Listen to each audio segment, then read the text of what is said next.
எல்லோரும் எப்படி இருக்கீங்க? இப்போ வந்து ஆட்டோட மூளை வந்து எப்படி சமைக்கலான்னு பார்க்கலாம்.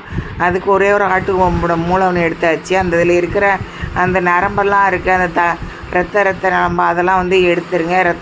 சிவப்பு கலரில் இருக்கிறத லேசாக கையால் வச்சு கொஞ்சம் சின்னதாக இப்படி பிச்சு எடுத்துருங்க. பேனில் வந்து ஒரு குழிக்கரண்டி நல்லெண்ணெய் ஊற்றிட்டு ஜீரகம் வந்து தாளிக்கிறதுக்கு போட்டுக்கோங்க. ஒரு அரை ஸ்பூன் வந்து உப்பு போட்டுக்கோங்க. ஒரு அரை ஸ்பூன் வந்து குழம்பு மிளகாத்தூள் போட்டு நல்லா பரட்டிட்டு அதை எண்ணெயில் வந்து அதை எல்லாத்தையும் எண்ணெய் சூடானதுக்கப்புறம் எண்ணெயில் போட்டுருங்க. இது விருதுநகர் ஆச்சி சமையல் தமிழ். இது சப்ஸ்கிரைப் பண்ணுங்கள், லைக் கொடுங்க, ஷேர் கொடுங்க, அந்த பெல் பட்டன் அமைக்கிறீங்க. இப்போ வந்து இந்த ஒரு பக்கத்தில் வெந்தோடனே இன்னொரு பக்கம் வந்து அப்படி திருப்பி போடுங்க.